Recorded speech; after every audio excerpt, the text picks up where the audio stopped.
Thank you so much ja tere tulemast kõigile siia. See on tore vaadata, et siin on nii mugavad istmed, et kõik saavad ennast hästi tunda täna hommikul. Ja täna me räägime siis teemal, mis tegelikult ühel või teisel määral puudutab meid kõiki, millega me oleme kokku puutunud, aga millest ei taheta eriti palju rääkida. Me räägime ausalt menopausist. Me räägime tervisest, tööst ja tabudest, mis sellega kaasnevad. Ja tänasel vestlusel on mul väga hea meel, et meil on siin sellised erakordsed kõnelejad, erakordsed arvajad siis. Meiega on siin doktor Madela Ampere, kes on siis professionaalselt väga palju seotud siis menopausi teemaga. Meil on Riigikogu liige Signe Riisalo, siis Haridus-Teadusministeeriumist personaliosakonna juhataja Henri Lempu ja kommunikatsiooniekspert Annika Arras. Aga enne, kui me läheme nüüd selle arutelu juurde, tulge palun edasi, istuge, siin on veel kohti kindlasti on leida. Et enne, kui me lähme arutelu sisu juurde, siis vaatame ühe lühikese videoklipi, mis minu meelest võtab kogu selle teema üsna hästi kokku. See on inglise keeles, ma teen pärast sellest sellise lühikokkuvõttega nendele, kes inglise keelest võib-olla aru ei saa. Aga palun. Hi, sorry, can I have a minute of your time? Thank you. I'll get straight to the point. I'm sure you're busy, but it's important. There's something really crazy, concerning, ridiculous going on. Well, there's hundreds of things, but let's stick to the one thing that we could maybe do something about. Apparently, women over 50 are disappearing, becoming invisible. I know, it's like a Hollywood plot twist. You're noticed, you're needed, you're whistled at, you're even hit on, and then poof, a few years later, you don't exist. You're in the way. They wonder what the hell you're still doing here. Come here, stay with me, I'm not done. You see, it's about more than just women on screen. It's everywhere in our society. Some people, gentlemen, the youth of today, sometimes forget that we're their mothers. Their sisters, friends, spouses. It doesn't seem to shock anyone, or for that matter, concern anyone that we become invisible. Nor, I might add, does it occur to us that when we judge other people, when we participate in ageism, we're forgetting that the very same thing in time will happen to us. And so why not be curious? Embrace it. Admire it, celebrate it, respect it. Come back here, come on. I'm getting to the point. Because even if you think I'm easy to dismiss as an angry, menopausal feminist, the fact is, I have never felt better. I've never felt more alive, in my skin, clear-headed, purposeful, free of self-judgment. And while my body might be surprising me and frustrating me sometimes, in truth, I feel like I have gained, not lost, gained. Gained perspective, confidence, wisdom, and definitely, if not more than ever, the desire to say, off. Hey, fuck off. I'm not going anywhere. Fuck off. I don't deserve that. Fuck off. I'm not going to disappear. I'm a voice and a mind and a body, stronger and more present and more unfiltered than ever. And if you can't see that, if you can't see me, then you can fuck off too, because I'm worth it. Okay, you can go now. Nii. Et Gillian Anderson, siis näitleja Gillian Anderson võttis siis või rääkis sellest, et kuidas üle 50-aastased naised kaovad ära justkui meie ühiskonnast ja kuidas tegelikult on nii, et et võib-olla tõesti ta enda keha ja härritab teda vahetevahel, aga tegelikult on see ka üks tore periood elus, kus sa saad kõigile öelda seda sõna, mis siin lõpus võib-olla väljend, mis lõpus tõlkimist ei vajanud. Nii, aga tulles nüüd meie tänase vestluse juurde, et kui teie nüüd vaatasite seda, siis mis tundeid see tekistas teil? Alustame Madest. Ja see on kas te kuulete mind või? Ja see on täpselt see, et kui me räägime täna ju tegelikult ka natuke tööandja või üldse töö kontekstis nendest naistest, siis nad ongi oma karjääri tipul. Nad ongi. Ehk siis see on esimene võib-olla aeg, see periood, kus nad julgevad välja öelda, mis nad mõtlevad, saavad välja öelda, mis nad mõtlevad ja nad soovivad, et neid ka kuulatakse. Et see on nagu väga-väga tähtis aru saada, et kui me sellest just tööandja kontekstis räägime, siis kui nad kaotavad need inimesed selle tõttu, näiteks, et neil on mingid menopausi kaebused, siis nad kaotavad parimad inimesed. Signe? Ja mina just mõtlesin selle enda armastamise peale, et tõesti ta ju väljendas seda, mismoodi teatav elukogemus on saabunud, mingid etapid elus, mis on siis karjääri ülesehitamine, laste kasvatamine, on ka juba see peaaegu selja taha jäänud. Ja see sama, mida Made ütleb, et on professionaalselt midagi anda, aga sa oled ka ise endaga leppinud ja kui see menopaus toobki kõhklusi ja võib-olla ka sellist ühiskonna mittemõistmist, seda siis ka pereringis, aga ka eeskätt töökeskkonnas, siis kergesti tekkida ka see, et ma ei meeldi endale, mis ei ole põhjendatud ega õigustatud. Ja kui mõne puhul on ülekaal see, teisel puhul on soengud, maniküürid, treeningud, suhted sõprade peredega, et see on tervik tegelikult, iseendaga rahulolu ja enda arvastamine. Ja ma arvan, et kui me selle naised üles leiame ka selles natuke keerulisemas eluetapis, siis ongi kõik hästi. Nii, aga ma lähen kohe järjest tegelikult edasi, et Henri, küsiksin sinu käest ka, mis sul mõtted tekitas see klipp? No väga tervitatav on näha, et sellest räägitakse nii julgelt, on ju. Tema, Gillian muidugi saab ära kasutada oma positsiooni ja ta võibki öelda, et fuck you, sest et tal ei ole mitte mingisugust riski seal. Tegelikult ütleme, tava, ma ei tea, Eesti naisele nii avalikult sellest rääkida kindlasti väga raske, ka ei räägita sellest, et täna, kui me räägime, et menopaus justkui nagu tabu on ju, et mille taha see siis jääb, et kas see jääb selle taha, et tööandjad ise sellest ei räägi, või ma tea, personalijuhid näiteks sellest ei räägi, või see, et naised sellest ise ei räägi, kuidagi seda nagu fookusesse ei too, et võib-olla selle menopausist rääkimine nagu tabust üle saamine. Minu jaoks tekib siin lõpuks küsimus, et kelle vastutus see on sellest rääkida? Et kas see on tööandja kohustus tuua see teema fookusesse või peaksid naised ise seda rohkem siis esile tooma? Väga hea, selle juurde kindlasti me tuleme hiljem tagasi, aga Annika? Tead, ma räägin hoopis ühe isiklikuma loo, et mis tunne käis minu seest läbi sel hetkel, kui ma sain kutse siia arutellu osaleda. Sest et see saabus mu meilipostkasti ja ma nägin kirja algust ja ma nägin seda teemat ja mu esimene reaktsioon ja emotsioon oli see, et kurat, nüüd ma olen selles kohas. Ja siis ma lugesin edasi ja see oli suur kergendus, kui ma sain aru, et mind kutsuti siia kui kommunikatsioonieksperti. Aga tegelikult ju ei peaks sellist reaktsiooni olema.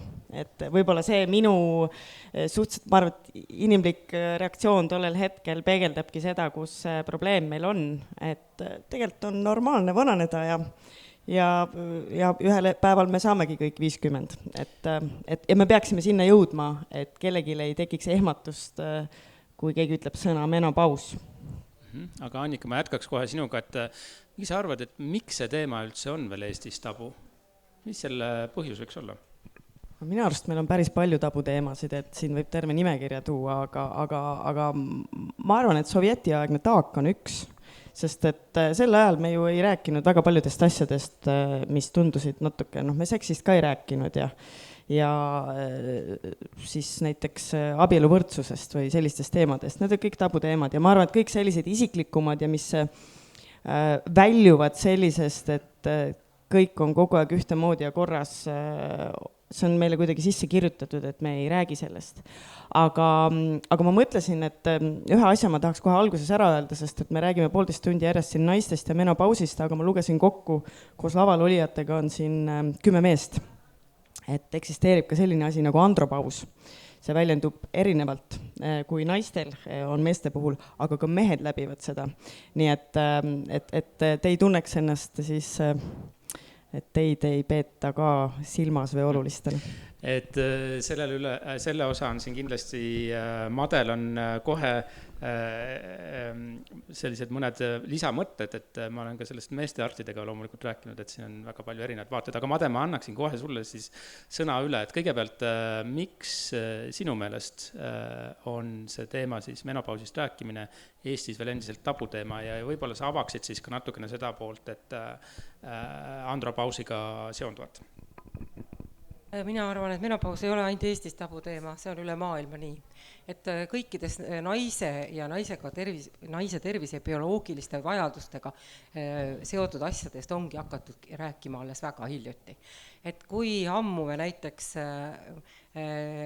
peame loomulikuks seda, et mõni rinnaga toitev ema seda teeb avalikus ruumis, küsin ma. Või millal tulid näiteks hügieenisidemed kooli tualettidesse. Ja nii edasi. See on üks konkreetselt selle bioloogilise sooga seotud teema.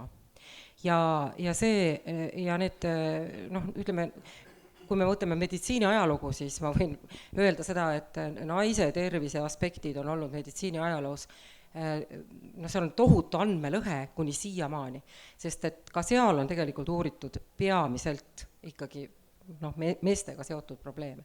Aga me ei ole täna siia ju selleks kogunenud, et rääkida nüüd sellest võrdõiguslikkusest, eks ju, sest et see bioloogiline momentum tegelikult ju toimub ainult naise elus, eks ju, see niimoodi on, et ma usun, et siia kogunenud inimesed teavad, mis see on, aga võib-olla ma siiski lühidalt ütlen, sellepärast, et kuna see vaikimiskultuur on olnud ikkagi väga nagu masendav, siis on ju täitsa loogiline, et me kõik oleme kaetud mingite müütidega.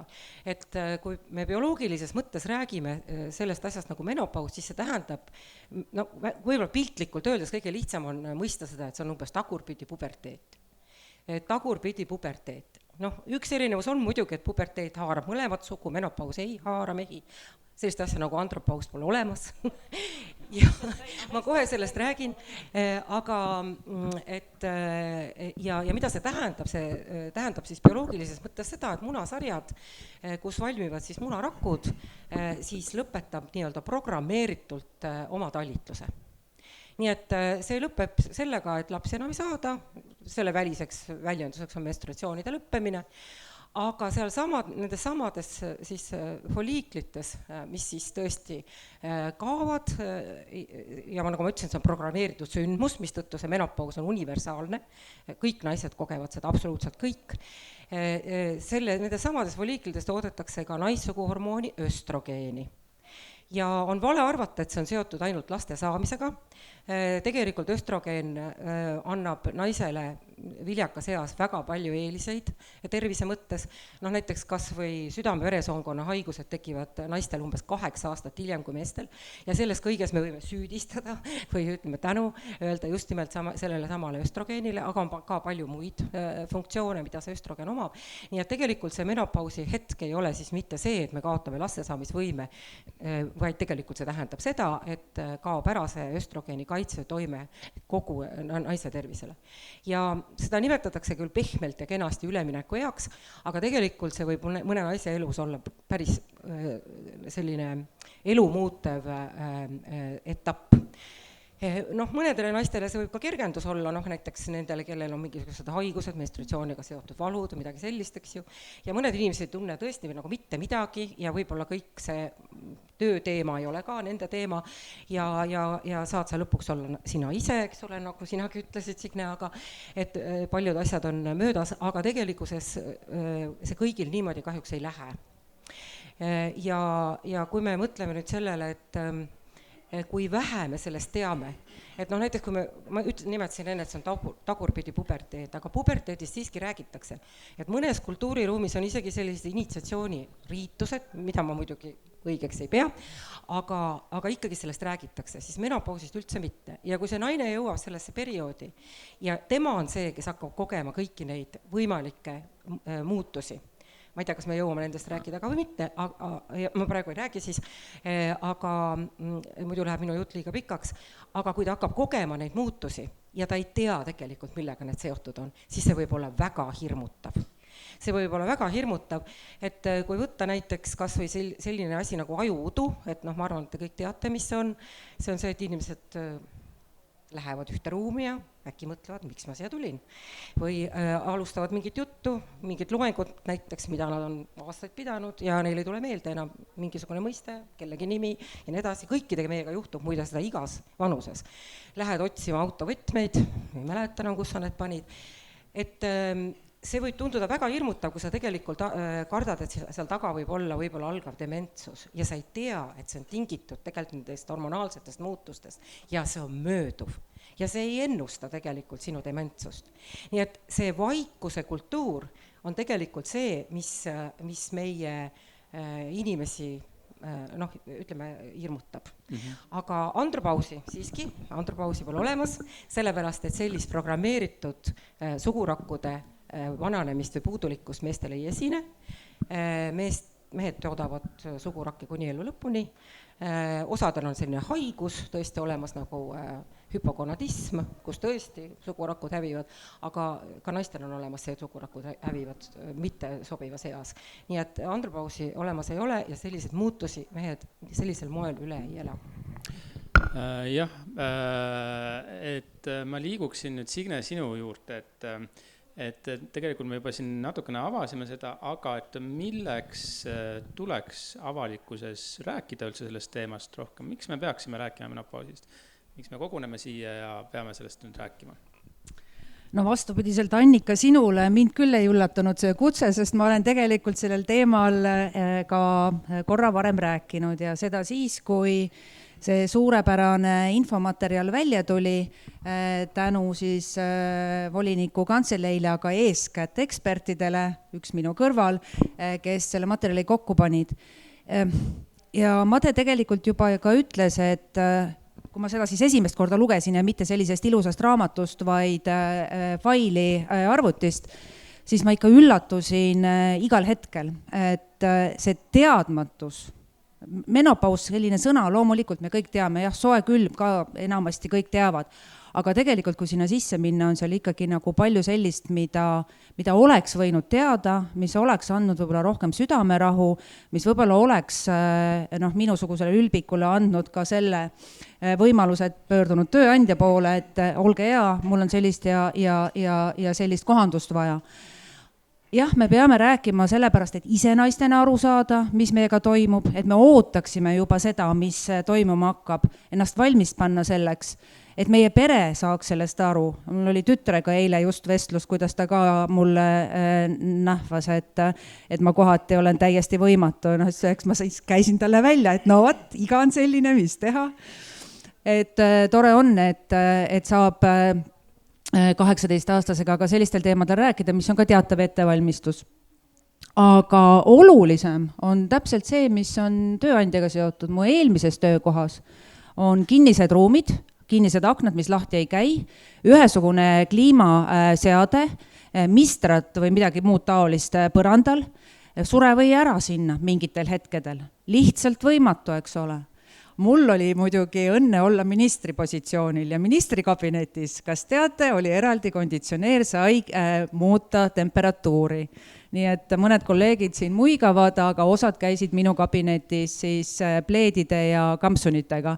Et tõepoolest see, et sul on võimalik temperatuuri ruumis muuta, kohandada, ka hapniku juurde saada avatavate akendega, et need on pisikesed asjad, aga väga olulised asjad. ja seesama ajudu teema, eks ole, ehmatab ära küll, et kui ma vaatan oma ligi 80-aastast ema ja samamoodi ta unustab asju, eks ole. Loomulikult ma arvan, et see on see kasvav dementsus ühiskonnas, mis on, ja kui mul endal siis niimoodi juhtub, aga õnneks meil on hästi palju abivahendeid tänapäeval. Telefon on see, kuhu kõik läheb kirja ja tuletan endale meelde ka seda, et kui ma homme hommikul pean kodust välja minnes kaasa võtma need ja need asjad, siis ma panen need endale kirja, toidupoodi minnes panen endale kirja tähtsamad asjad loomulikult. Mitte ühtegi kalendri sissekannet ei jäta ma kohe tegemata, sellepärast et hiljem ma seda ei mäleta. Ja no see teise tuppa minemine, noh, kes seda ei teaks, eks ole. Aga see juba tegelikult mainisid minu meelest väga ühte olulist asja, et minu enda tutvusringkonnas siis on naisterahvad, on ka juba sellises eas, eks ju, ja mida ma olen kuulnud tegelikult nii Eesti siis sõprade kui ka siis välismaalt, et need naised räägivad, kuidas nende vanemad ei ole neile kunagi rääkinud midagi menopausist, et nad ei teadnud mitte midagi, et sa pead ise nagu selle kuidagi välja mõtlema, et mis siis sul juhtuma hakkab, eks ju, et tänapäeval võib-olla on sul lihtsam, et natukene otsid internetis, aga enne seda aega oli see ilmselt veel nagu keerulisem. Et selles mõttes lapsevanema roll ka rääkida nendest asjadest on oluline. Ja ma arvan, et lapsevanema roll on üldse üli oluline, aga tulles siis nagu enda elukogemuse juurde, et tõepoolest minu ema oli hästi nagu progressiivne ja avatud, mis väljendus selles, et ega ta mulle puberteedist ja menstruatsioonist ei rääkinud, küll aga ta andis mulle tütarlapsest sirgub naine raamatu pihku ja juba see oli suur samm, aga menopausist arusaadavalt pole ta palju osanud mind ette valmistada, sest nii nagu Made ütleb, me ei tea sellest kuigi palju. Annika, sa tahtsid midagi kommenteerida? Jaa, ma tahtsin öelda, et mina arvan, et minu vanaema ja ema ema võib-olla nüüd teab, aga aastaid tagasi ma arvan, et ta isegi teadnud sellist sõna nagu menopaus, rääkimata mu vanaemast. Ma tean seda, et mu vanaemal oli kuumahood ja ma tean täpselt, et mingis eas on kuumahood, aga sellist asja, et oleks olnud niisugust teadlikustamist sel ajal, kui ma olin veel noorem, null, absoluutselt null ja see tulebki teadlikkusest. Et ega kogu selle teema ümber on minust, nagu kui me räägime kommunikatsioonist, ongi kaks poolt, et üks on see, et kui palju me teame ja teine pool on see, kuidas me sellest räägime. Sellepärast, et isegi kui see teadlikkus oleks suurem, kui ta meil täna on, siis ka see viis, kuidas me sellega tegeleme kas töökeskkonnas või ka koduses keskkonnas on ka äärmiselt oluline, sest et kui naine seal seda menopausi läbi teeb ja kõik need asjad sul nii-öelda üle pea kokku löövad, olgu ta siis temperatuur või olgu ta lihtsalt meeleolu, siis kommunikatsioon muutub eriliselt tähtsaks. Sest see, kuidas sind kõnetatakse. Et ma arvan, et siin on piisavalt palju neid naisi, kes on kunagi olnud rasedad. Teate küll seda lauset, mina sain süldseda korduvalt, temaga ei ole mõtet rääkida, ta on peast rase. Sellepärast, aga mõelge, kui täna öeldakse teile, et kuule, tead see, ärme teda kutsu koosolekule, et tal on menopaus, et reageerib üle. Või et kuidas siis see inimene, kes seda parasjagu läbi teeb, peab ennast tundma, nii et mulle tundub, et meil on siin nagu paralleelrajad, mida mööda me peame käima, teadlikkus ja suhtumine. Ja tegelikult see juba juhatasidki nüüd järgmise teema meil sisse on see, kuidas tööl ja miks tööandjad peavad sellega nii-öelda kokku puutuma. Et üks selline soovitus, mida me ka seal Voltikus, mis Signe käes on ja mis on kõigile kättesaadav seal taga korvis pärast, et te võite selle üles leida, on ka see, et tõepoolest, et oleks ka selged reeglid, et sellised naljad tööl, menopausi naljad, et need ei ole aktsepteeritavad. Ja niipea kui sellest kuulda on, siis tuleb lihtsalt kohe ära lõpetada see selline nii-öelda nalja tegemine. Aga Henri, sina alguses mainisid seda, et milline roll siis võiks olla nii-öelda naistel, milline võiks olla tööandjatel ja kas tööandjatel peab üldse mingit rolli olema. Kas sa tahaksid natukene avada seda teemat ka veel, et kuidas sa näed, et kui me mõtleme näiteks Haridus-Teadusministeeriumi kogu selle vastutusalale, kus on palju koole ja seal on väga palju naisi, kes töötab selles koolides ka, eks ju, et kas seal peaks olema tööandjal üldse mingisugune vastutus, et selle töökeskkonna eest või või on see puhtalt ainult ikkagi nende inimeste enda teha? No ma alustan sellest, et miks, taaskord võib-olla miks ei räägita menopausist, üks on see, et on see tabuteema, on ju, aga naiste jaoks on ta kindlasti seotud ka sellise tunnetatud riskiga, et noh, kui sa kujutad ette, et mis see ei pea ette kujutama, siis enamus telke on naisi täis, on ju, et kõigepealt tegeled sa selle riskiga, et sul ei ole veel lapsi tööturu mõttes siis, ja siis satud sinna riski, et oi, aga äkki tal nüüd on menopaus, ehk kogu aeg oled justkui nagu natuke, ütleme siis, kaotusseisus tööturul, on ju, et see on ka põhjus, miks sellest rääkima nagu peab, et seda riski maha tõmmata. Aga mis puudutab tööandjat, siis no, ma ei usu, et tööandja saab võtta siin ainuisikuliselt vastutuse või hakata nüüd kuidagi seda menopausi, ma ei tea, narratiivi ajama, on ju. Et noh, päeva lõpuks peab inimene siis ise ka seda väljendama ja selle diskussiooni nagu lauda tooma, et tööandja, iga hea tööandja loomulikult teeb endast kõik oleneva, et pakkuda nagu head ja mõistlikku töökeskkonda, et no vastasel juhul sul lihtsalt talent läheb lõpuks ära, on ju.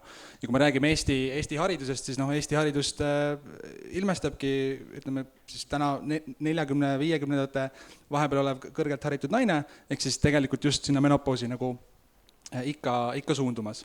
Aga noh, tööandjate vaates samamoodi, et kui me räägime siis kontoritööst, siis näiteks siinsamas, mis selles raamatus või selles infokirjas on välja toodud, ongi see, et jah, sul on, kui sa teed kontoritööd, loomulikult on sul võimalik pakkuda paindlikkust või võib-olla mingit privaatset ruumi või reguleerida näiteks oma siis, ma ei tea, temperatuuri, on ju. Aga no näiteks, kui sa oled õpetaja ja sul tuleb näiteks kuumahoog või külmahoog või ajuudu ja sa parasjagu annad tundi, noh, siis sa ei saa nagu sellest, ütleme, situatsioonist minema. Või kui sa näiteks töötad kuskil tootmises, kuskil liini peal näiteks, noh, et siis siin on nagu piirid on kindlasti ees ka, aga ma arvan, et selle diskussiooni alustamine, aga siis ütleme selliste nagu meetmete väljapakkumine on eelkõige siis naiste vastutus. Ma tahaks jubedalt vahele segada. Sa võid seda teha. Üks hetk, aga las Henri lõpetab enda mõtte ära. Ma siin lõpetangi, et selles mõttes, et tööandja saab ja peab toetama, aga tööandja ei saa teha siin seda esimest sammu, et hakkame nüüd kõik menopausist rääkima. Ma lihtsalt tahan öelda seda, et noh, mina olen kogenud, olen läbi teinud tegelikult praegu, kui te panite tähele, mul oli siin ka hetk tagasi, oli meeletult palav, et see kuumahoog oligi just. Et see ei ole nii, et mida ta siis klassi ees teeb, kui tuleb ajuudu või kuumahoog, on ju. Tegelikult ongi see sama keskkonna küsimus. Esiteks, et seda aksepteeritakse, et sellest on kollektiivis räägitud ja teiseks, et see õpetaja annab tundi klassiruumis, kus on võimalik avada akent või tal on väike ventilaator laua peal. Ajuudu puhul on see juba professionaalne küsimus, kuidas ta laste poole siis pöördub, kuidas ta selle pausi välja mängib. Aga me ei saa nagu tekitada ka seda olukorda, et me oleme nüüd täiesti nagu teistsugused ja mingitel hetkedel töövõimet. Ei ole.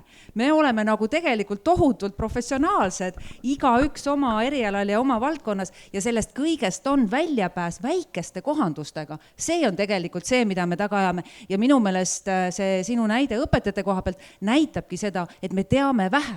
Me tegelikult teame vähe ja need võimalused, kuidas seda olukorda muuta mugavamaks menopausi läbivale inimesele, ei olegi nii tohutult suured.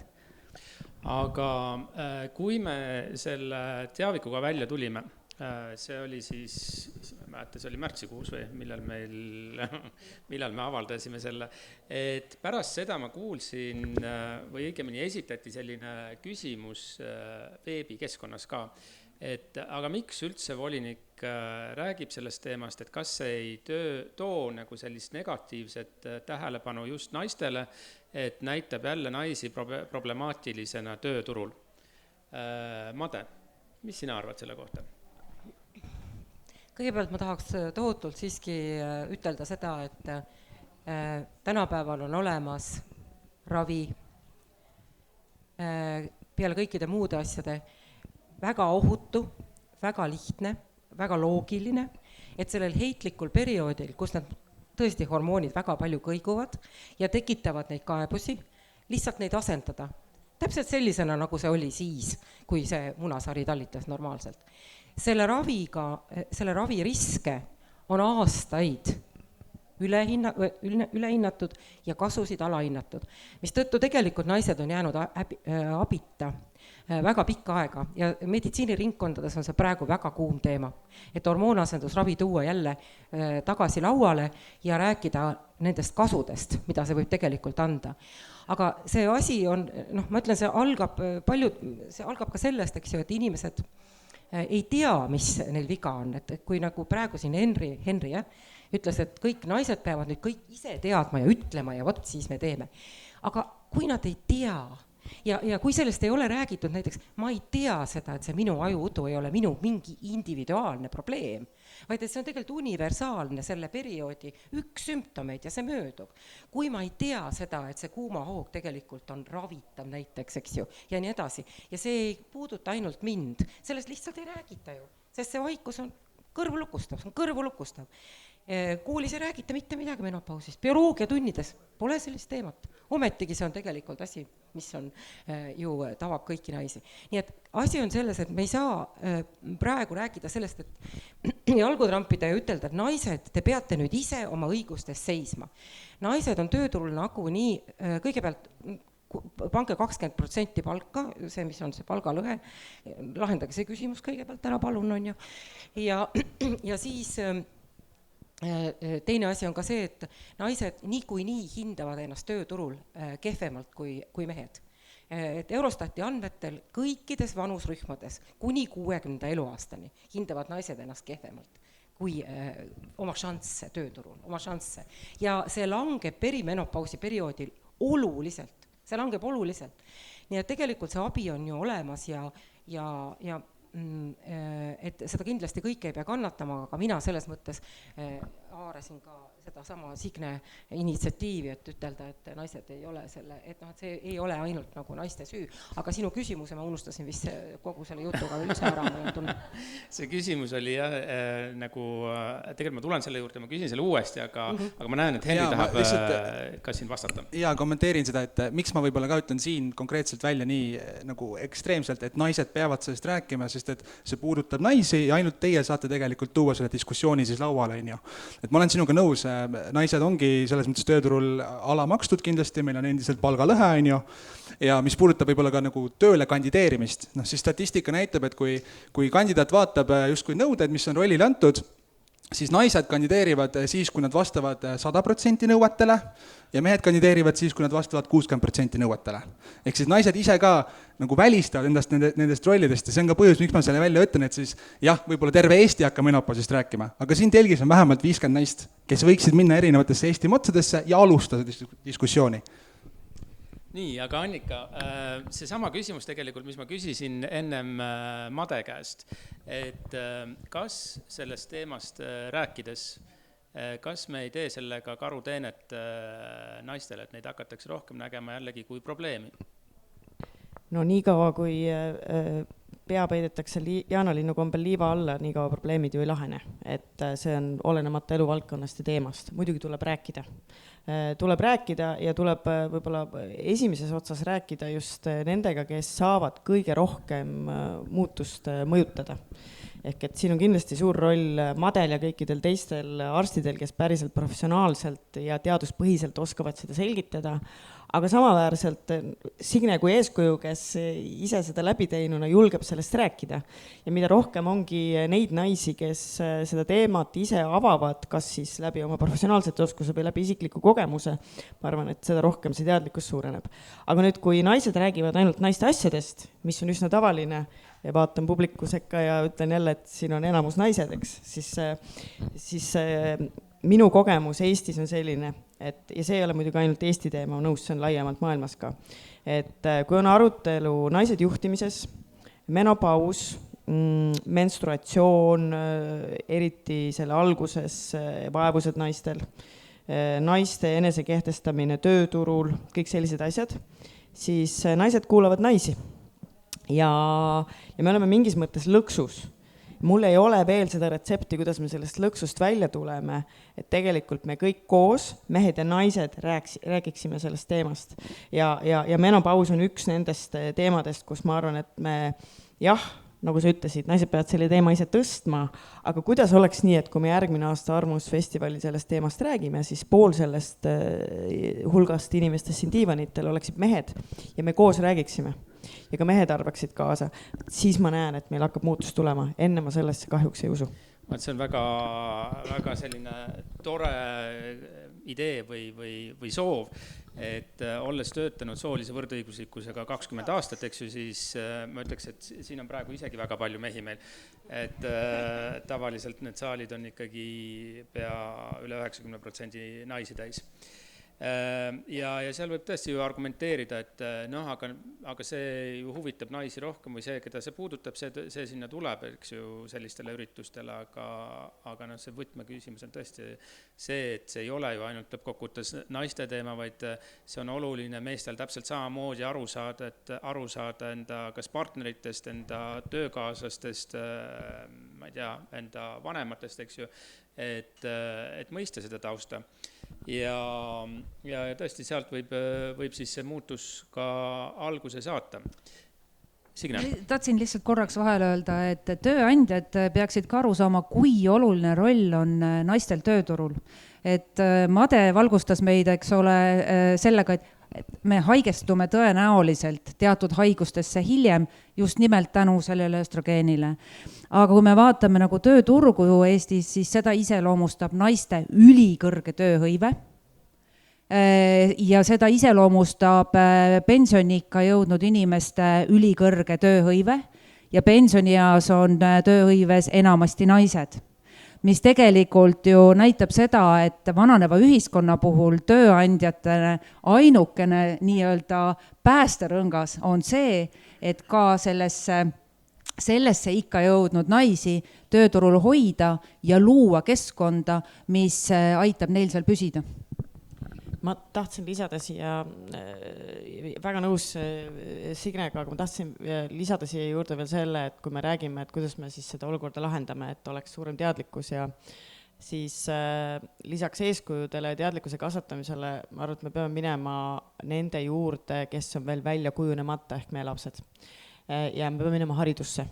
Et tegelikkuses, ma ei tea, kas siin on keegi haridusministeeriumist või Harnost või igal pool, kus kujundatakse õppekavasid, aga need õppekavad tuleb lahti võtta ja vaadata üle, kuidas räägitakse juba lasteaias lastele nendest teemadest. See ei ole ainult menopaus, vaid üleüldse inimese areng, naiste, meeste suhted, pereelud, kõik see, sellest tuleb rääkida. Et see on loomulikult laiem teemade ring, aga samamoodi see, mida Made enne mailis, et mida siis bioloogia tundides sel teemal räägitakse. Et ainult nii me suudame tagada selle, et järgmine põlvkond kogeb seda leebemalt. Ega füsioloogia ei muutu, et need vaevused ei kao mitte kuskile ära, see ülemineku ega jääb, aga see, kuidas siis sellega nii-öelda suhestumine ja sellega hakkasaamine oleks meile leebem. Ja see tuleb ikkagi lõpuks haridusest. Mitte ainult, see tuleb ikkagi tegelikult ühiskonnast ka, et haridus absoluutselt, peame sellest rääkima, et kui me räägime ka inimese arengust ja bioloogiast, näiteks menopausist, et sa võid ju rääkida sellele, 7-aastasele või 10 või 15-aastasele, aga reaalselt menopausiga ta ise ju puutub lõpuks kokku palju hiljem oma elus. Et ennem kui käisin ka läbi see, et kas lapsevanemad peaksid sellest rääkima või minu vanemad ei ole mulle rääkinud, et siis tegelikult siin on ka see perspektiiv, et kui sa mõtle näiteks oma ema peale, siis tavapäraselt on su ema sinust vanem kuskil, ma ei tea, 20-25 aastat on ju. Et selleks hetkeks, kui seal näiteks emal vanemana tekib endal ka see kogemus, mille pealt siis menopausist võib-olla rääkida, see tegelikult ei ole enam ju ka ise laps on ju, et selline nagu kasvatuslik moment, kui selline on mööda läinud, et sellest ma ütlengi, et ei saa panna ainult, et nüüd me peame tegema seda hariduses või lapsevanemad peaksid rääkima või ma ei tea, kuskil avalikutes diskussioonides, et see on ikkagi nagu laiem diskussioon. Aga mis see laiem tähendab Signe, siis? Ma korraks segan siia vahele, et Made on tahtnud juba siin mõnda aega midagi öelda. Ma tahtsin seda öelda, et nii nagu me ise väärtustame ja saame aru, et tõesti naised on Eesti tööturul väga üleesindatud võrreldes mõne teise riigiga, et me oleme väga väärtuslikud, peaksid tõesti need juhid, mis on enamasti mehed, sellest täpselt samamoodi aru saama. Kuidas seda teha, seda ma võiksin Annika käest küsida nüüd, aga ma praegu ei küsi. Vaid ütlen seda, et tegelikult sellest, kui inimesed või naised oma menopausiga hästi hakkama saavad, sellest võidavad tegelikult mehed, sest mina arstina kuulen, keegi pole mind küll otseselt tulnud aga ma kuulen küll tervitusi, et need inimesed, kes ravi saavad, nende kaebused, ühesõnaga ühed tänulikumad patsiendid on need, kes alustavad seda ravi ja on olnud enne täielikus jäneseurus. ja nad on tõesti hästi tänulikud, aga mitte ainult nemad, vaid nad ka nende tegelikult kodused on tänulikud ja ma olen saanud väga toredaid tervitusi nende abikaasadelt ka. Et nii et sellest võidavad ka tegelikult mehed, kui naised selle perioodi hästi üle elavad. Ja veel korra, et praegu on tõesti selline olukord, et kuna naised sünnitavad lapsi suhteliselt vanemas eas, siis kodus on puberteedis tüdrukud ja menopausis ema. Ja neil on suurepärane võimalus oma kogemusi jagada. Suurepärane. Ja mul on sellised patsiente ka. Väga kena. See oli tõesti väga hea. Signe. Ja meil umbes selline olukord kodus ongi, et väga tuttav tuli ette. Aga me ju räägime tegelikult hoiakute väärtuste muutumisest ühiskonnas. Me ei ole üldse võõras enam nagu see sõnapaar, et mitmekesine keskkond, töökeskkond, kollektiivid. Minu meelest väärtuste muutumine ongi võimalik laias laastus kahtepidi, et see info kättesaamine, selle teadlikkuse tõstmine, üks viis selleks on ühelt põlvkonnalt teisele või ka üle hüpates vanaema ja lapselaps saavad suhelda omavahel, aga teine ongi see sama haridus, et laias laastus see nii ongi. Mittetulundussektor võib teha kui palju jõupingutusi, ka naistearstid võivad teha jõupingutusi, tore, et volinik neile siis ka appi tuleb, aga tegelikult nende väärtuste ja hoiakute muutmine on ikkagi seal, kus on massid ja massid on koolis ja massid on kodudes.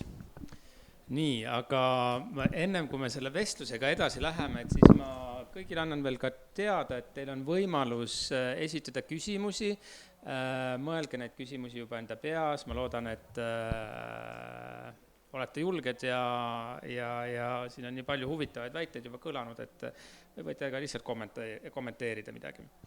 Aga me tuleme küsimuste juurde natukese aja pärast tagasi, sest ma tahaksin korraks tulla veel uuesti tööandjate poole. Et Henri, tegelikult üks asi, mida ma sinu sellisest mõtetest nii-öelda enda jaoks välja noppisin, oli võib-olla ka natukene see hirm, et kas me juba ei eelda tööandjatelt justkui liiga palju, et nad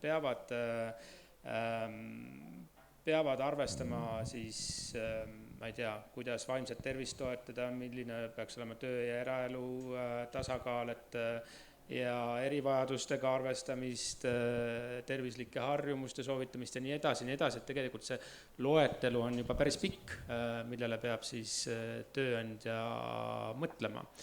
Võib-olla nagu arutada selle ümber, et kas see on nagu lõpuks kõik võimalik?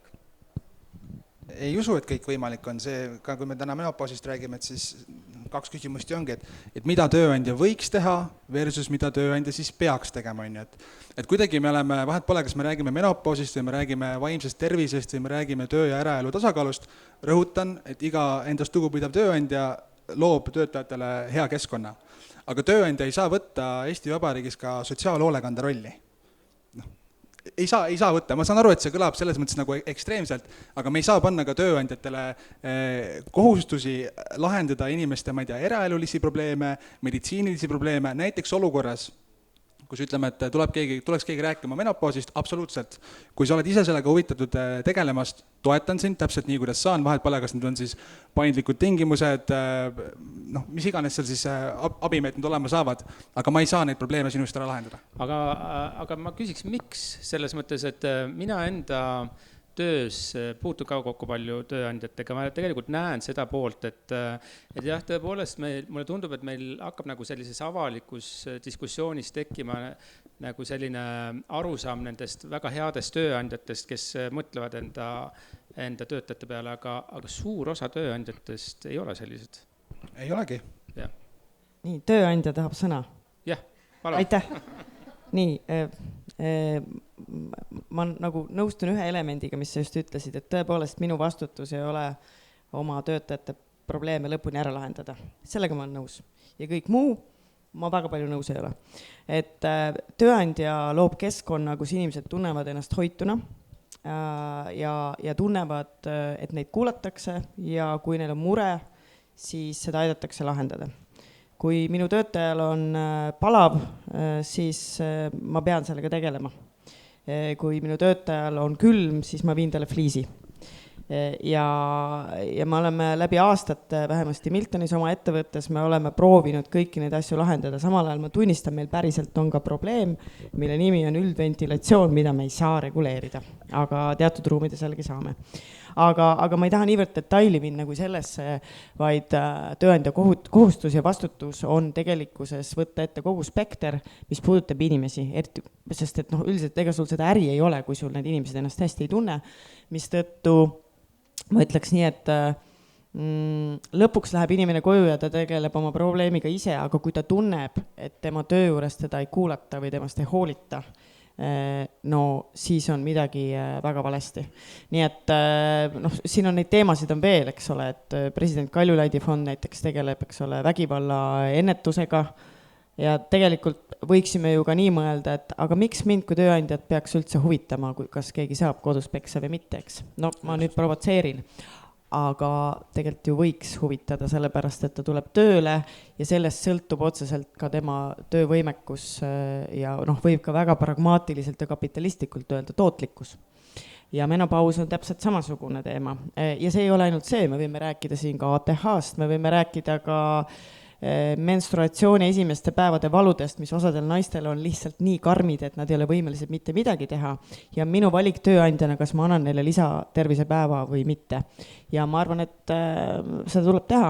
Nii et see on valikute küsimus ja lõppkokkuvõttes, kui sa oled südamega asja juures ja hoolid oma inimestest, siis sa teed need otsused lihtsalt.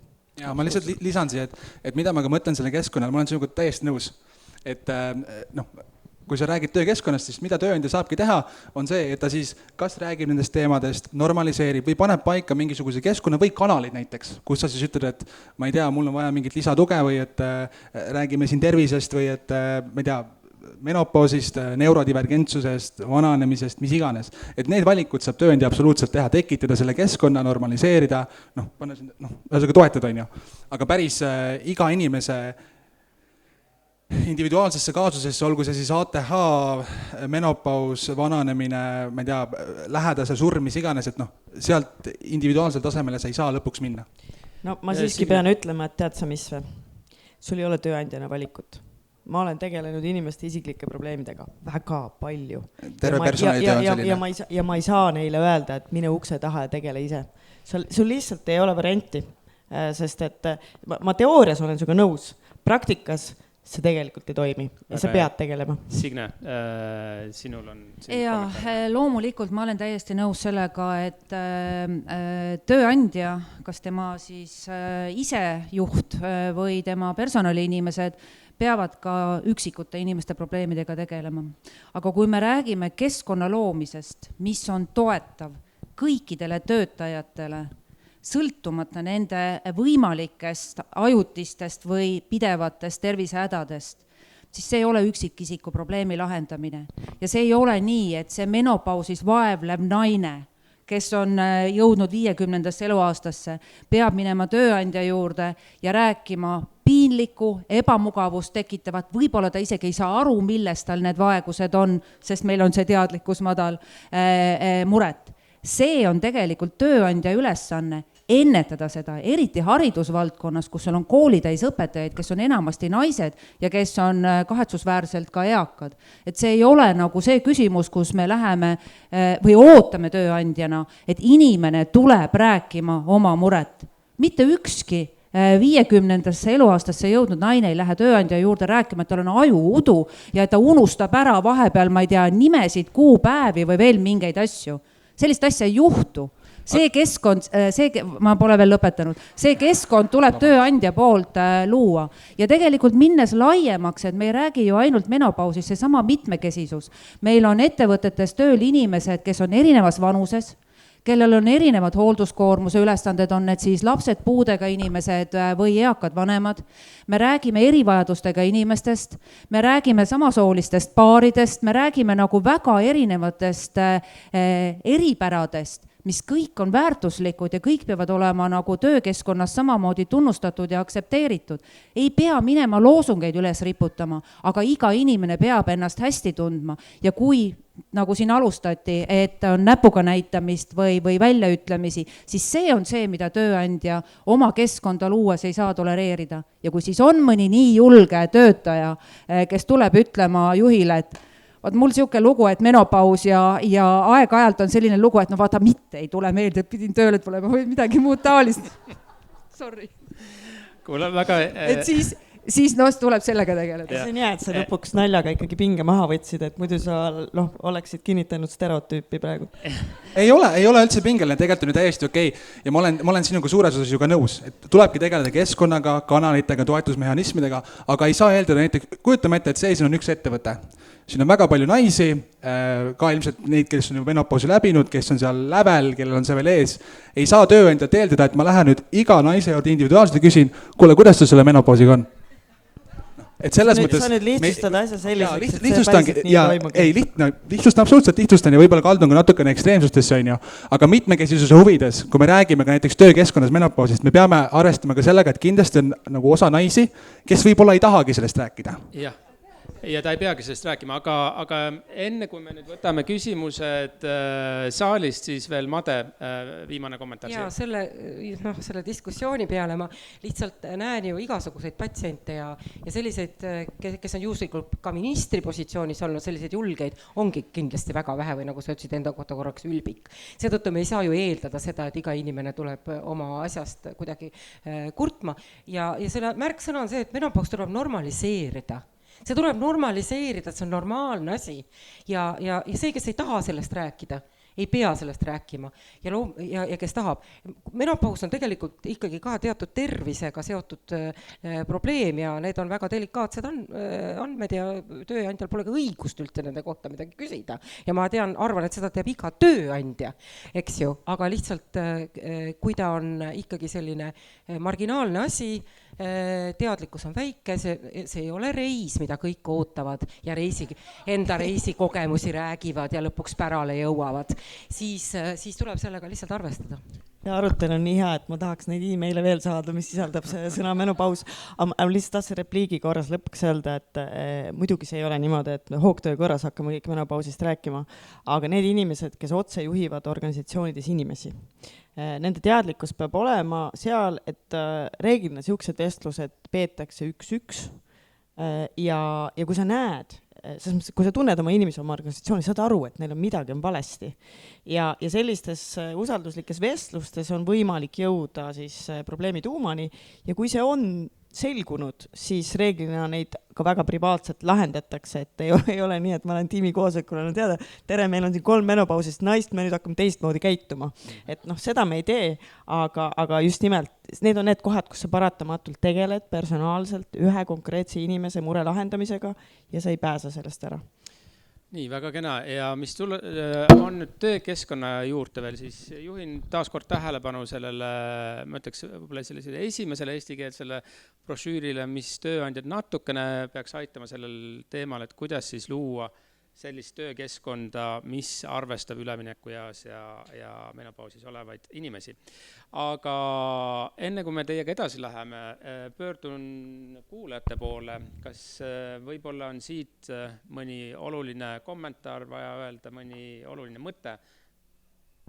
Ja mina tahtsin just kommentaari öelda, et mulle natuke tutvus, et Henrit hakatakse ka nagu kuidagi nii-öelda natukene, mitte ründama, vaid niimoodi, et kuidas sa nüüd siis niimoodi arvad, et tegelikult see ongi see, et ta ei teagi asjast mitte midagi, sest ta ema ei ole talle rääkinud. Et see on ka tõsi ja ma arvan, et ta on isegi päris tubli ja ma selles mõttes tunnustaks, et ta üldse siia tuli seal lavale, et sellisest asjast rääkima, et see on juba väga tore tegelikult. See on nagu esimene samm.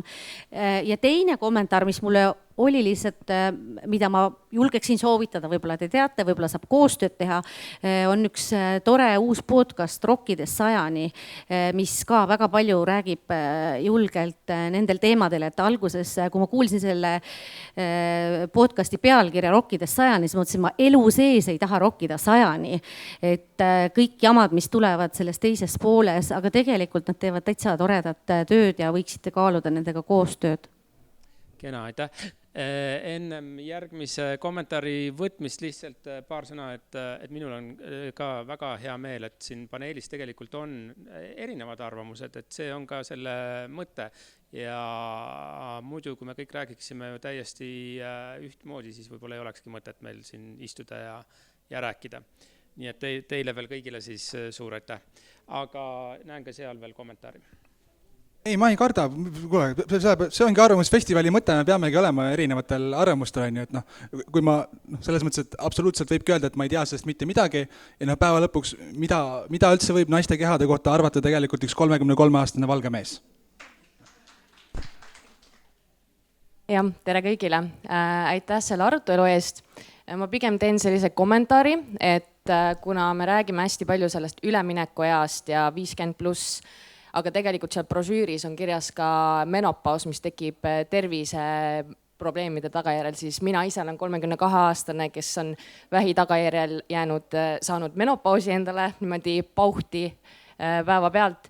Et siis ma tegelikult ise tahaks võib-olla, et räägitaks natukene rohkem isegi sellest, et aina rohkem, eriti tänasel päeval, kus väga paljudel naistel just on suured tervisehädad, mis võivad mõjutada täpselt seda hormonaalset tasakaalu ka, et räägitakse isegi natukene rohkem ka sellest, et see ei ole ainult ülemineku eas naiste probleem või et see ei tule mingit teatud vanusest alates ja see ei ole alati niimoodi, et see on tõesti üleminekuiga. Et see võibki käia niimoodi, et ühel päeval on ja teisel päeval ei ole või vastupidi, et järsku tuleb. Ehk siis ma küsin võib-olla siit selle kommentaari otsa, et kas selle peale peaks natuke rohkem mõtlema ka, et menopaus ei ole enam niimoodi nagu klassikalises mõttes eakate naiste küsimus. Aitäh. Ma arvan, et siin võiks kohe Madele anda. Ütlen vahele, et 50-sed naised ei ole eakad naised. Vabandust.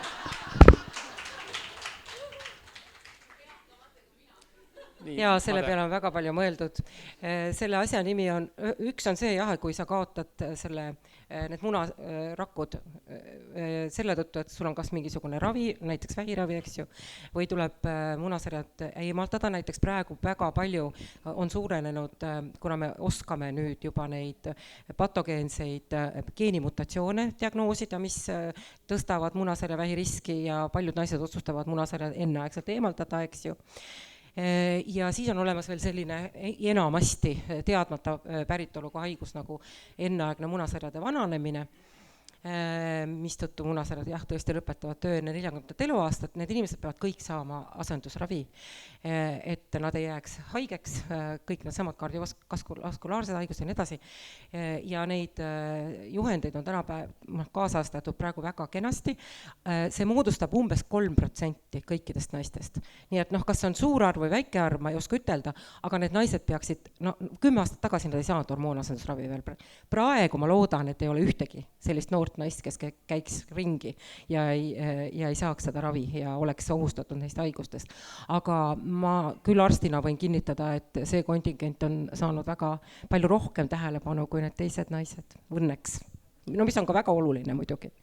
Nii, väga kena. Kas on veel mõni küsimus, kommentaar? Ma näen seal 1, 2 ja 3 kommentaari on siin. Minul on kommentaar. Mina olen nüüd see nädala pärast 50-seks saav naisterahvas, kes töötab koolis õpetajana. Et väga palju on mind puudutanud seda vestlustena. Ma mõtlen, kui ma nüüd augusti lõpus kooli lähen, siis ma ei tahaks seda tunnet, et ma peaks minema oma 29-aastase juhi juurde ütlema, et vabandage, ma sain 50, et jälgige nüüd, mis toimuma hakkab, eks ju. Aga ma ei tahaks ka seda, et tema tuleb minu juurde küsima, et sa said nüüd 50, kuidas sul on. Et mõlemad pidi suhtlus tundub mulle väga ebameeldiv. Mulle meeldiks, kui oleks see mõlemapoolne teadlikkus, et me teame, mis toimuma võib hakata, me hakkame tegutsema ja jälgima. Ja see teadlikkus võiks siis olla niimoodi ühiskonnas olemas kõigil. Kuidas seda saavutada, ma ei tea. Ma usun, et kui me paneme ühe koolitunni menopausi kohta kuskile bioloogiasse juurde, siis see palju ei aita. See peaks olema ikkagi see, et peredes räägitakse, võib-olla meedias või sotsiaalmeedias kaasa arvatud, mida noored hästi palju jälgivad, et see tuleks kogu aeg teemana välja, et see oleks pildil. Kes sellega tegeleks, ma ei tea. minu kommentaar, palun. nii, Signe tahab kiirelt vastata. Ja hästi õige ja see ongi see, millest ma olen rääkinud, et see keskkond peaks olema toetav ja tööandja, et personalitöötajad peaksid seda mõistma.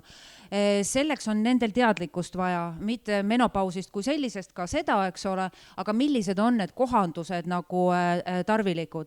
Ja tegelikult meil on mitmekesise tööandja märgise väljaandmine koos koolitusega, töötaja peresõbraliku tööandja märgise väljaandmine koos pika koolitusega tööandjatele. Seal on välja töötatud materjalidesse tuleb lihtsalt lisada ka see teema ja brošüür on esimene väga hea lähenemisnurk, seda informatsiooni tuleb tööandjatele anda ja siin me ei saa küll oodata, et tulevad järgmised generatsioonid, kes on lasteaias saanud haridust. Väga tore, meil oli seal tagapool veel üks kommentaar ja ma võtan ühe veel siis siin ees ka. Tahtsin seda öelda, et mul on õudselt hea meel, et üks õpetaja võttis sõna, mis on väga armas. Ja mida ma tahan veel öelda, et mulle kohutavalt, Henri, sa meeldid inimesena juba, kuigi ma ei tunne sind. Ja kõigepealt ma tahan öelda, et ma olen teismelise poisi ema. Ja tihtipeale me ütleme niimoodi, et issand jumal, millised mehed meil on. Ja kui me täna vaatame, siis me ise võiksime öelda oma ämmadele ja ise endale otsa vaadata, et me ise kasvatame neid. Ja tegelikult me saamegi ise kodus oma teismelistele poistele rääkida sellest, kuidas me läbi elame. Mulle tohutult meeldib doktor Made lause, et kodus on menopausist ema ja siis teismelised noored tüdrukud või poisid. Poisid on täpselt samasugused nagu tüdrukud, ainult julgege neile rääkida, kuidas te ennast tunnete, mismoodi te läbi seda elate. Nad on hästi mõistlikud, hästi toetavad, patsutavad õlale, kallistavad, ütlevad, sa saad hakkama. Nii et Henri, mina tuleksin sinu juurde tööle, sellepärast et me palkame. Väga tore, ma tuleksin sinu juurde tööle ainult sellepärast, et sa annad signaali, et kui sa täna ei tea täpselt, kuidas ma ennast tunnen või kuidas ma läbi elan, ma tean, ma lähen uksest välja, sa uurid selle järgi ja tuled mu juurde ja julgustad mind. Vaat sellise tunde sa mulle jätsid. Aitäh kommentaari eest. Ja viimane kommentaar praegu siit ees, pärast saab kindlasti veel küsida. Ja tere, et ma ise olen küll, ütleme siis, issand, nimelik rääkida siin, nagu just puberteedist välja tulnud inimene siis. Aga ma tahtsingi pigem just küsida seda, et kui sul ongi näiteks vaimsed probleemid, palju tablette, menstruatsiooniga probleemid, kuidas see menopaus, kas see nagu, kuidas ma seda sõnastan, kas see nagu saab tulla varem või kuidas see peaks reageerima? Mis mõjutab menopausi algust? Ja. On küsimus? Jah, põhimõtteliselt jah. Jah, see on geneetiliselt väga hästi determineeritud, nii et kui mõnikord mõnel jääbki vanem menstruatsioon ära ja ta teaks, millal tema oma ära jäi, oleks palju abi. See on väga sageli sarnane, aga üldiselt ei teata seda. Aga seda mõjutavad muudetavatest väliskonnateguritest suitsetamine, alakaalulisus ja igas eluetapis ja kõrgmäestikes elamine ja mitte midagi muud. Kõrgmäestike meil Eestis ei ole, aga kindlasti on meil suitsetavaid inimesi küll. Ma ei räägi nendest haigustest, millest enne juttu oli loomulikult, eks ju, arusaadavalt. Aga nüüd ma tuleksin korraks tagasi uuesti meie panelistide juurde siin ja Annika, sina oled kommunikatsiooni ekspert. Kas ülemineku ja selline teadlik käsitlemine võiks olla osa tööandja sellisest teadlikust maine kujundamisest ja sellisest strateegiast, et ma pean sulle lihtsalt ütlema ka veel taustaks, et kui meil oli see teaviku esmakordne tutvustus märtsikuus, et siis meil oli üks tööandja esindaja, kes rääkis, mida nad siis kõik teevad, ja nemad on mõelnud siis sellise menopausi peale ka. Ja ma olen täiesti veendunud, et enamus seal saalis istusid ja ahetasid lihtsalt, et sellised tööandjad on ka meil olemas. Aga kuidas sulle tundub? No, ideaalis ju võiks olla. ma arvan, et praktiline elu on selline, et vähe on, aga ma näen ka päris palju tööandjad, kes selles suunas liiguvad, nii et pigem on positiivseid märke. Et ma olen ka sellise ühenduse juhatuses nagu Kestliku ettevõtluse liit ja me tegeleme Eestis just nimelt sellega, et tööandjad teadvustaksid endale kestlikkuse põhimõtteid, populaarne sõna ESG, seal keskel on sõna S ehk social, kõik võimalikud sotsiaalvaldkonna küsimused, mille eest ka siis tööandja ja ettevõte peab vastutama ja selle sees on inimeste heaolu kõige otsesemal moel. Ja kui sa võtad selle lahti, siis sealt algabki, milline on sinu tööandja vastutus ja siis inimeste heaolu on osa sellest. Ja kui sa tahad, et inimesed tuleksid suurde tööle, siis otse loomulikult tööandja maine kujundamine saab käia läbi selle. Ehk et kui ma viin selle hästi praktiliseks, et kui mina näen, et minule kõige sobivam tööjõud on näiteks naised 35–55, sest et järelikult neil on mingisugune oskuste baas olemas, mis sobib kõige paremini, siis ma ütleks, et ma peaks olema puhtalt pime tööandja, kui ma ei tõstaks seda esile. Seda tuleb küll esile tõsta väga delikaatselt, sest et nii nagu me ennem rääkisime, et see ei saa olla selline see ei ole see hurraa, paneme lipule, et räägime menopausist, aga sa pead suutma läbi kommunikatsiooni andma välja selle sõnumi, et me teame sellest ja me oleme loonud keskkonna, et me arvestame sellega. Sest et tõenäoliselt ma ei läheks sinna tööle, kui ma näen, et aga ilmselt sealsed väärtused ja võib-olla töötingimused ei ole need, mis mulle sobivad. Nii et ma olen läbi aastate jõudnud sinna punkti, et kui me kõikidest nendest teemadest räägime, mis on tööandja vastutus ja kui need on natukene niisugused pehmemad ja tundlikumad teemad, siis vastuvõtlikkus on hästi kehva. Ja siis ma üritan selle alati tõlkida kasusse. Kasu lõpuks on, kas sul on töötajaid, kas nad on õnnelikud, kas nad teevad oma töö hästi, kas sa teenid läbi selle kasumit.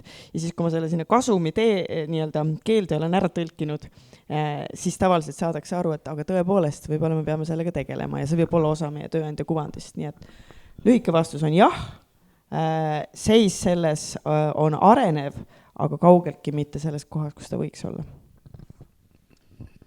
Kuidas teile muidu tundub, et siin ennist oli ka natukene juttu sellest, et võib-olla noorem põlvkond juba on avatum menopausist rääkimisest või üldse naiste tervisest ja ka muudest aspektidest, et kuidas teie kogemus on?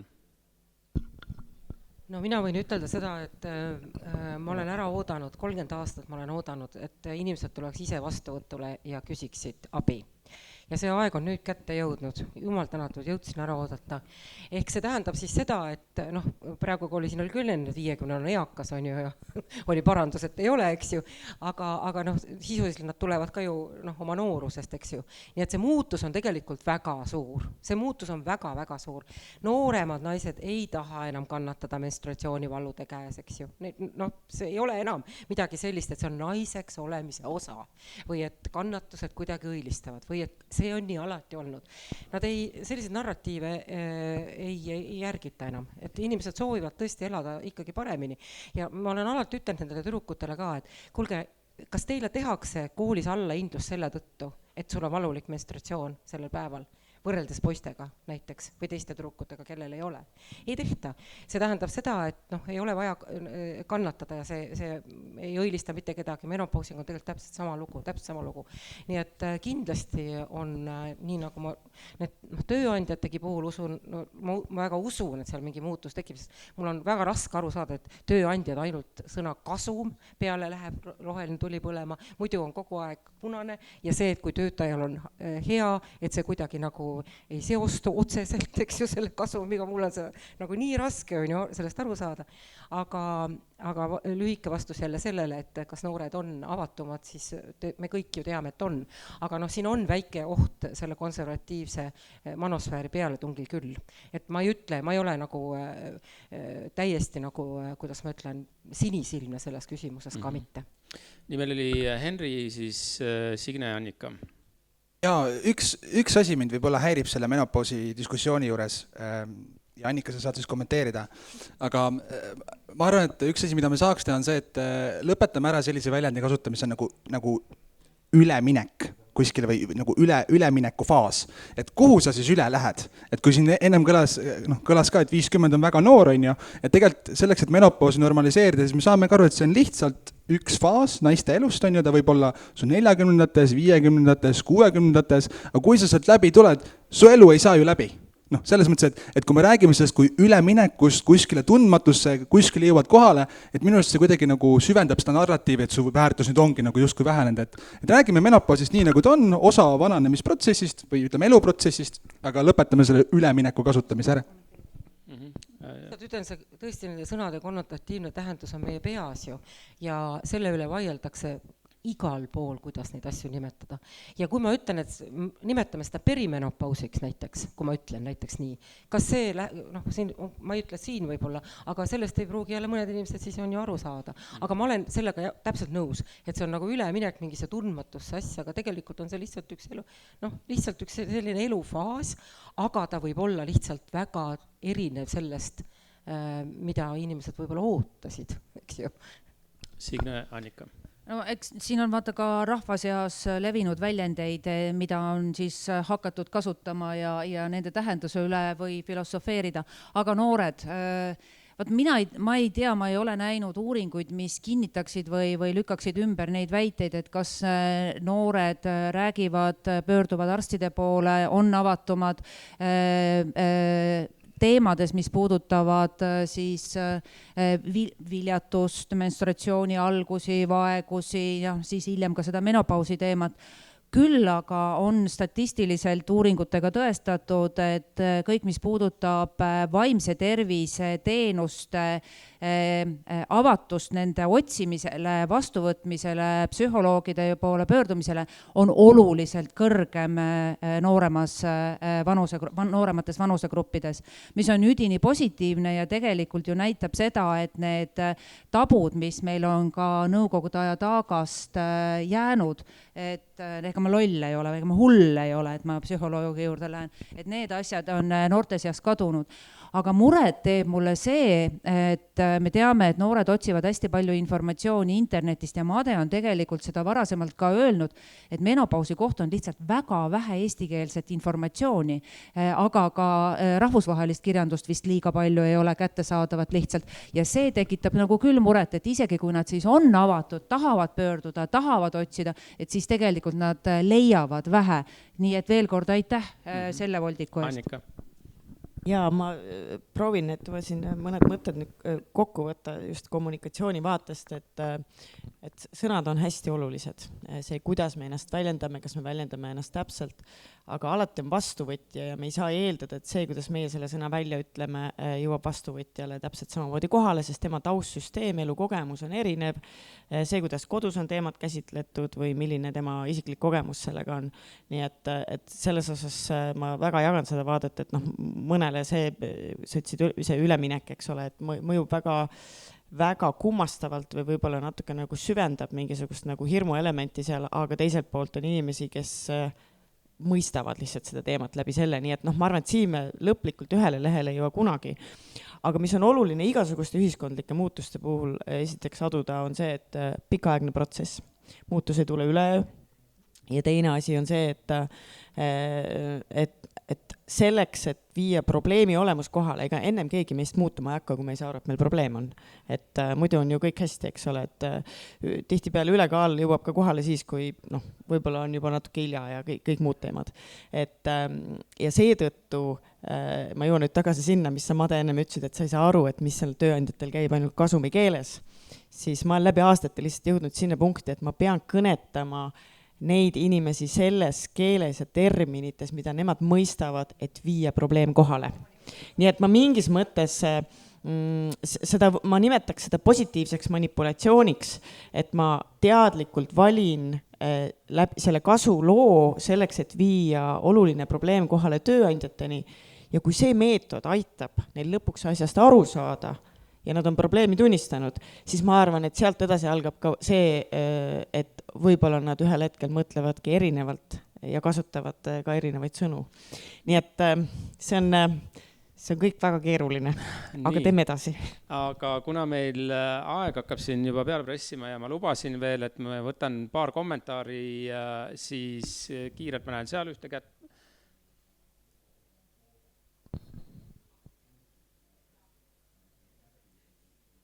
Aitäh. võib-olla kiirelt kommenteeriks jah, et põlvkonniti on väga suured erinevused, ma olen siin enda emaga, tema käest ma olen väga palju kuulnud juba menopausi kohta, küll aga ma tean, et vanaema sellist sõna isegi ei teadnud, sellepärast et vene keeles on menopaus näiteks kliimaks ja see oli see, millest mu ema hakkas minuga avalikus ruumis rääkima, ütlesin, palun ole vait, see sõna ei ole okei. Selle nimi on menopaus ja ma tean, et ta käis ka arsti juures, naistearsti juures, kes oli mees ja ta hakkas nagu rääkima, et tal oleks võib-olla abi vaja ja talle öeldi, et jah, on küll mingi hormonaalravi, aga tead, see suurendab rinnavähi riski, et kannata üksi, et ei ole midagi teha, et rinnavähi saad, ärme siis kasuta hormoone, et mis värk sellega on, et millal see naistearstideni jõuab, et nagu mingid võimalused on olemas ja et need on nüüd nagu toetatud, et nagu minu meelest isegi naistearstide juures ei ole nagu seda arusaamist, et midagi peaks tegema. Nii, üks kommentaar veel oli seal vasakut kätt, võtame siis 2 kommentaari veel sealt ja siis veel viimane kommentaar vasakut kätt. Ja aitäh, väga huvitav arutelu, tõesti põnev. Ma tahtsin sõnade tähenduse ja mõju kohta lisaks kommenteerida seda, et selline stereotüüpne suhtumine üleminekueas naisesse tegelikult tekitab nendes samades naistes ka enesestigmat. Ehk siis väga sageli on naised ise enda kõige suuremad vaenlased, et naised naistele võivad teha palju rohkem kurja, nimetades üleminekueas naisi kuidagi pidi või et mis sul siis nüüd viga on, mul kuumahood tead küll on, et kõik see stiil ja viis, et kuidas me endast räägime sel perioodil, võib kaasa aidata sellele mõistmatusele, mida me tegelikult tahame murda. Nii ja viimane kommentaar sealt poolt. Tere, mina olen Krista Mulenok, Kuldne Liiga mittetulundusühing, vanemaliste huvikaitseorganisatsiooni juhatuse liige. See teema on väga oluline. Nimelt 2 aastat tagasi me ÜRO-s ju tegelikult koos kuulsimegi, et see võeti nagu ülemaailmselt käsitluse alla. Aga mulle meeldib, et me seda käsitleme, kuid ma arvan, me peaksime ka meestest rääkima. Nimelt tegin oma praktika kogukonnatöö vananevas ühiskonnas Kanadas. Ja seal olid väga palju ka erinumbreid ja oli pööratud ka tähelepanu meeste sellele perioodile üleminekuiga ei soovitatud kasutada, et tegelikult me võiksime ühiskonnas neid mõlemaid teemasid käsitleda. Aitäh!